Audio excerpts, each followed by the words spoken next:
今集翻嚟咧就同大家講講關於呢個 PD 嘅 power supply 啦。咁啊，其實就前幾集我哋有講過 PD 嘅電啦、PD 嘅 charger 啦。咁啊，今集我哋就集中講講 PD 嘅 power supply 啦。咁啊，原因就係因為點解咧？就係因為其實你見到而家市面上所有嘅 notebook 啦，包括咗 Windows 又好，包括咗 Mac 都好咧，都開始用到 PD 嘅俾PD 嘅 charger 嚟啦，同埋俾埋 PD 嘅 cable 嚟嘅。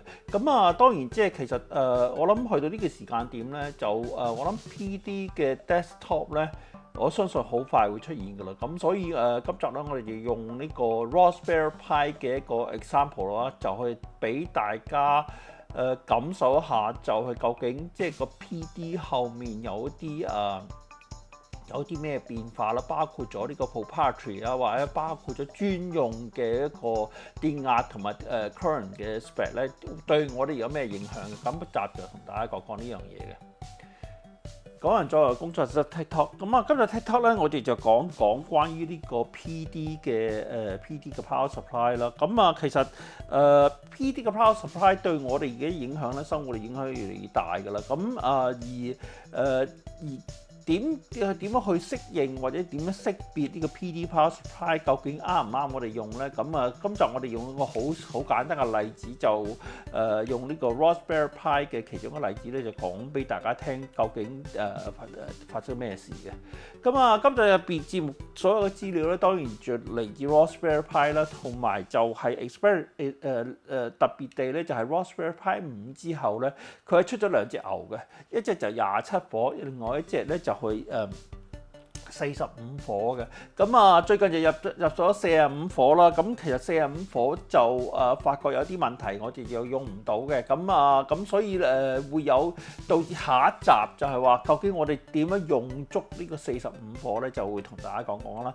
咁啊第二件事就係最後一個item 就包括咗呢個 power meter 啦。咁其實 power meter 就之前我有用過嘅，咁大部分啲 USB-A 嘅，咁同埋嗰陣時啲牛咧，我諗通常都唔過100火嘅。咁啊而今時今日咧，我相信即係 PD 嘅普及化咧，去到100火啊、140火，同埋甚至最近嘅更巔峰嘅240火咧，咁就會值得我哋要睇睇究竟中間發生咩事啦。咁啊，另外仲有就係關於今集嘅電腦啦。咁啊用呢個 Raspberry Pi 5啦。咁啊 Raspberry Pi 5咧，其實用到而家咧，我就覺得佢越嚟越接近呢個 desktop 咧。尤其最近我入手嗰個16GB咧，其實嗰個反應啊、速度啊，已經接近 desktop， 即係我用緊嘅 mini desktop 啦。咁其實我而家用緊 Linux 嘅 mini desktop 咧，都係好舊款，即係包括咗第8代嘅 Intel 啦，同埋第10代嘅 Intel 啦。咁佢哋俾到個 memory 都係行緊8GB嘅啫。咁啊去到16GB咧，其實都幾接近我用緊嘅 desktop 啦。因為其實即係我諗2-3年前我用緊 desktop 都係16GB啫嘛。咁所以就Raspberry Pi 已經係接近呢樣嘢啦。咁啊當然即係牛嗰邊咧，其實就係開始講究啦。點解咁講咧？因為其實Raspberry Pi 嗰邊 USB 會攞電啦，另外仲有佢最近嘅 PCIe 咧都會攞電嘅。咁再加埋佢嗰個I/O 咧 GPIO 嗰邊咧都會攞電嘅。咁所以變咗當你搭棚搭得多嗰陣時咧，其實舊制式嘅一啲牛咧係唔啱用嘅。所以都係應運而生，就係 Raspberry 就會出咗呢啲咁嘅牛啦。因為其實之前有 Raspberry 有出牛嘅，但係大家都覺得不言為意啦，即係唔重要咯。咁其實去到5咧就係重要嘅。咁啊當然最近再出咗一個就係45火啦。咁呢個45火咧就係一個幾特別嘅嘢嘅。咁啊點解咁特別咧？因為佢個 spec 咧係 over 咗塊波可以用嘅嘢嘅。咁導致會有下一集嘅節目，我哋講講究竟45火係點樣用法嘅。咁啊另外仲有就係 meter 啦，咁啊其實就以前嘅 meter 咧，我諗under 100 watt 咧100火嘅meter 咧，其實比皆是嘅。咁但係去到100啊，去到200啊，去到140啊，或者去到200嗰個 standard 咧，另外仲有就係個 PD 嘅 standard 咧，最近啱啱去到3.2咧，都係一件事啦。咁我點解揀呢隻 meter 咧？原因就係因為佢其實係佢間廠除咗做呢個小型 meter 之外咧，都有做一啲叫工業用嘅 meter 嘅，咁所以大家望望啦。OK， 咁啊冇辦法啦，揾地方拍嘢，而家就拍唔到啦，咁啊用呢種方法同大家呈現一下啦。咁呢個禮拜咧，我哋就搞呢兩樣嘢。就點樣要搞呢樣嘢咧？因為其實而家我面對嘅問題就係Raspberry Pi 咧個 energy control 好大問題。咁 anyway， 咁所以我哋要買咗兩樣嘢翻嚟嘅。第一件事係咩咧？第一件事就當然係呢個power supply 啦。咁其實 Raspberry Power Supply 咧喺5之前咧係唔重要嘅。咁啊，最重要係乜嘢咧？最重要就係其實而家 Raspberry Pi 5之後咧。個 power management 即係或者係叫做 power delivery 咧越嚟越重要啦。第一件事佢個 PCIe 嗰度要攞電啦，第二件事就係 USB-C 要攞電啦，佢同埋佢個 I/O 都要攞電嘅。咁所以咧應運而生咧就而家出咗一隻新嘅牛啦。咁我而家用緊嗰隻27火咧，其實就誤打誤撞嘅啫。咁因為其實用咗落去先知咩問題，咁所以結果就要入手呢隻啦。咁呢隻牛咧就係嗱，我唔知係咪第一件事唔知係咪 GAN 啦。第二件事就係呢隻牛咧，我就喺大陸入嘅，香港其實我點解都揾嚟揾去揾唔到啊。咁而家見到呢隻牛咧就係45火啦。咁45火原因就係因為係我想推多啲嘢咯。咁第二件事係咩咧？第二件事就係我都想知道因為其實網上面講咧，其實 Raspberry 咧就用唔足呢個牛嘅。咁但係點解要出呢隻牛咧？我就要試試咁啊，試話俾大家聽啦。咁and then 呢個就係隻牛啦 ，Raspberry 原裝隻牛啦。咁另外呢隻係咩嚟嘅咧？呢隻就係其實係一個 meter 嚟嘅。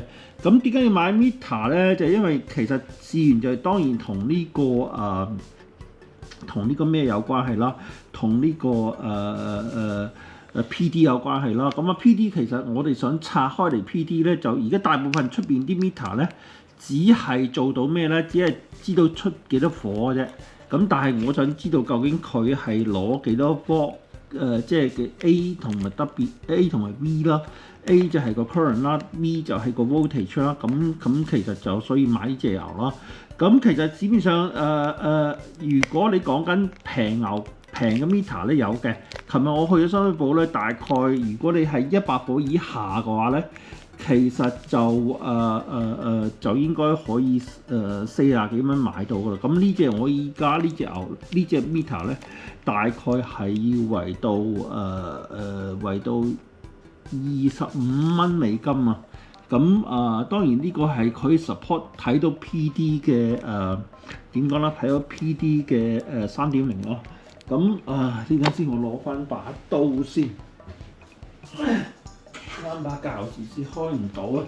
咁當然佢仲有一個貴啲嘅啦，就3.1啦，就可以睇到240火嘅啦。咁但係其實而家我嘅 PD 嚟講咧，全部都係100火啫。咁所以喺有限嘅程度下就買咗呢隻啦。咁呢隻其實就好耐㗎啦。其實呢隻牛就好，呢隻 meter 就好耐㗎，叫 PowerZ 啦。咁PowerZ 其實就係咪出名咧？我唔知道。咁但係相對嚟講咧，就我想睇多啲嘢啦。咁同埋呢隻嘢咧，而家你見到一個價錢，即係嗰個 packing 就好簡單嘅啫。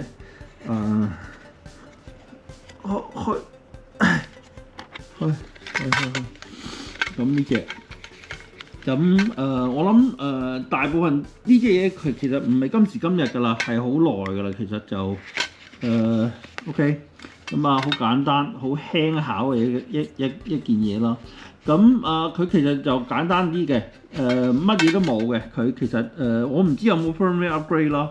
咁呢隻就冇乜嘢都冇嘅，咁就P set 啦，power set 啦，咁就 MIC 嘅。咁當然美國有一隻就10字嘅，咁但係中國而家出嗰啲咧就全部都係呢隻咁啦。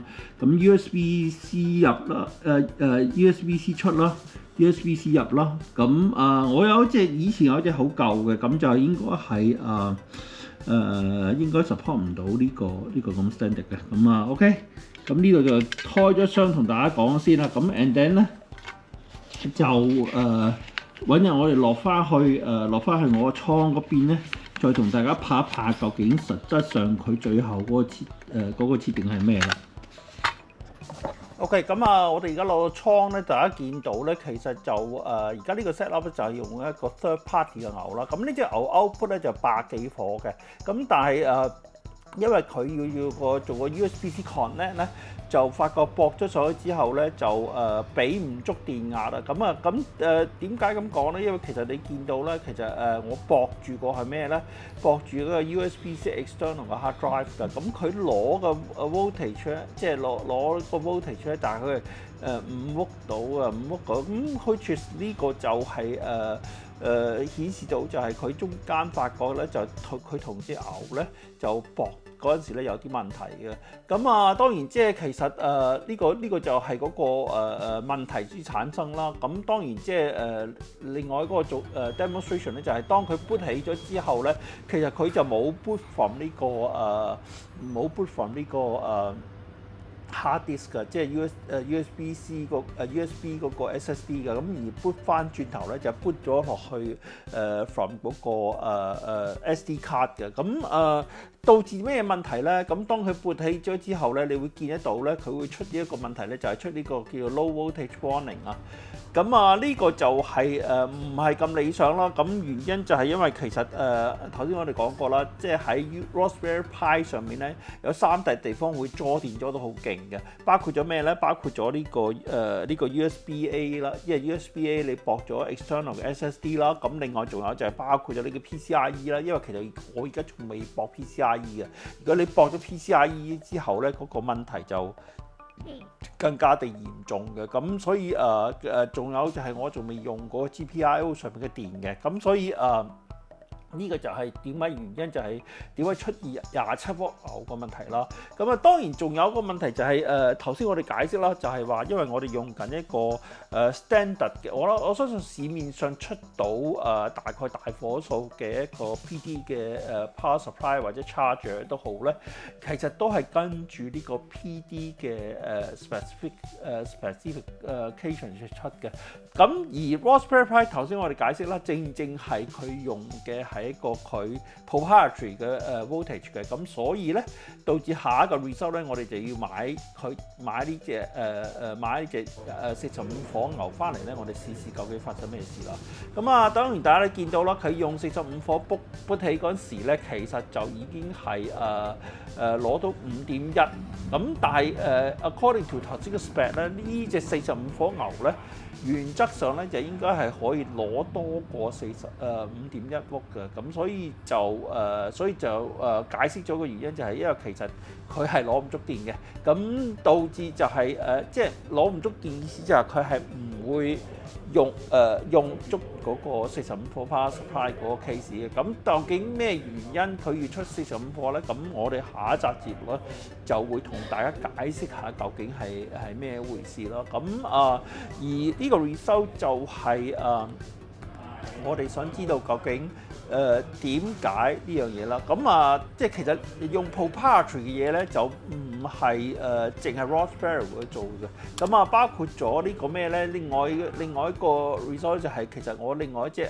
牛咧就係之前我有買過華碩嘅 notebook 咧，其實佢都係用 PD 嘅，佢就話佢自己係 PD 嘅嘢嚟嘅。咁但係睇翻佢隻牛翻出嚟咧，原來佢係用緊佢自己 proprietary 嘅一個PD 嘅 spec 嘅 which 係20火嘅，20火 4.5A 嘅 which 係90 W 嘅一個 output 嚟嘅。咁其實我再望翻我之前啲呢個notebook 咧，包括咗咩咧？包括咗呢個Apple 嘅 MacBook Pro 啦等等嘅嘢咧，咁佢就反而 Apple 就用翻比較 standard 喎，包括咗之前 Intel Base 嗰個啦，另外仲有M4嗰個咧，就係用緊standard 嘅。咁 Intel 呢個Intel 嘅 MacBook Pro 咧用緊100火嘅，咁而呢個 M4 嗰個MacBook Pro 咧係用緊140火 which 係